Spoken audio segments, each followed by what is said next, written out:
अक्सर लड़के इस बात की शिकायत करते हैं कि सर वो बहुत ज़्यादा ओवर थिंकिंग करती है, वो बहुत ज़्यादा पॉजेसिव है, वो बहुत ज़्यादा टाइम डिमांड करती है, वो बहुत ज़्यादा रीअश्योरेंस चाहती है इस ताल्लुक़ की, वो बहुत ज़्यादा लड़ाई करती है और बहुत सी तवक्कुआत पालती है।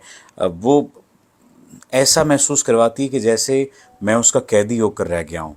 क्या करना चाहिए सर? छोड़ देना चाहिए, उसके साथ रहना चाहिए? मैं कहता हूँ कि ऐसी ख़ातीन या ऐसी लड़कियाँ जो ओवर थिंकिंग करती हैं, ऐसी ख़ातीन या ऐसी लड़कियाँ जो रीअश्योरेंस चाहती हैं मोहब्बत की, ऐसी खातून या ऐसी लड़कियाँ, ऐसी औरतें जो पॉजेसिव होती हैं आपको लेकर, जो टाइम डिमांड करती हैं आपसे, जो आपके लिए आपसे लड़ती हैं, जो आपको हर्ट करती हैं सिर्फ इस बात पे कि आपका टाइम चाहिए, आपका वक्त चाहिए, ऐसे लोगों को नहीं छोड़ना चाहिए, ऐसी खातून को नहीं छोड़ना चाहिए, उससे मोहब्बत करनी चाहिए। जो आपसे आपका टाइम डिमांड कर रही है वो क्या मांग रही है? आपसे आपका वक्त, आपसे आपको मांग रही है। जो इस बात की रीअश्योरेंस चाहती है कि आप उसे कहें कि हाँ मुझे तुमसे मोहब्बत है, वो क्या चाहती है? आपसे मोहब्बत का दावा चाहती है और कुछ नहीं चाहती। आप मोहब्बत का दावा नहीं दे सकते, मोहब्बत का दावा नहीं कर सकते। वो अगर ओवर थिंक करती है कि कहीं तुम किसी और शख्स से, किसी और लड़की से, किसी और खातून से नहीं मिल रहे, वो इस बात को लेकर पॉजेसिव हो रही है, तो उसकी पोजेशन को, उसके पॉजेसिव होने को तुम क्लियर क्यों नहीं करते? ठीक क्यों नहीं करते? करो, क्योंकि ये वही शख्स है, ये वही खातून है, ये वही लड़की है जो तुमसे बेहतरीन मोहब्बत करती है, तो तुमसे बेहतरीन ताल्लुक़ कायम रखना चाहती है और तुम्हारे साथ साथ तुम्हारी ज़ात का ख्याल रखेगी। हमें से बहुत सारे लोग इस बात पर परेशान हो जाते हैं। वो कहते हैं कि सर ये मुझे ऐसे महसूस होता है कि जैसे परिंदा पिंजरे में रहकर ज़िंदगी गुजारता ना, ऐसे हमें इस ताल्लुक़ में महसूस होता है। वजह ये होती है कि आप बाहर की दुनिया को देखते हैं।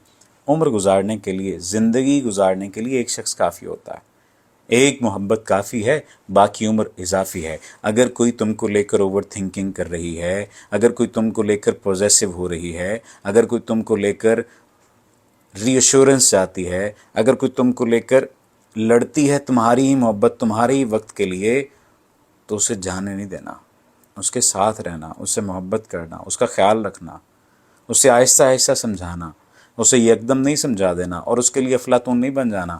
वो तो तुम्हारी मोहब्बत में पागल हुई बैठी है और तुम उसे अफलातून बनकर दिखा रहे हो, तुम उसे अरस्तू बनकर दिखा रहे हो। नहीं नहीं नहीं नहीं नहीं नहीं, उसे उसका महबूब बन के दिखाना है। और जब तुम उसे उसका महबूब बन के दिखाओगे ना, उसका दुनिया में सबसे ज़्यादा प्यारा और कीमती इंसान बन के दिखाओगे ना, तुम्हारे लिए बिछ जाएगी, तुम्हारे लिए पूरी कायनात तुम्हारे कदमों में ला कर रख देगी। और कायनात इंसान की क्या होती है?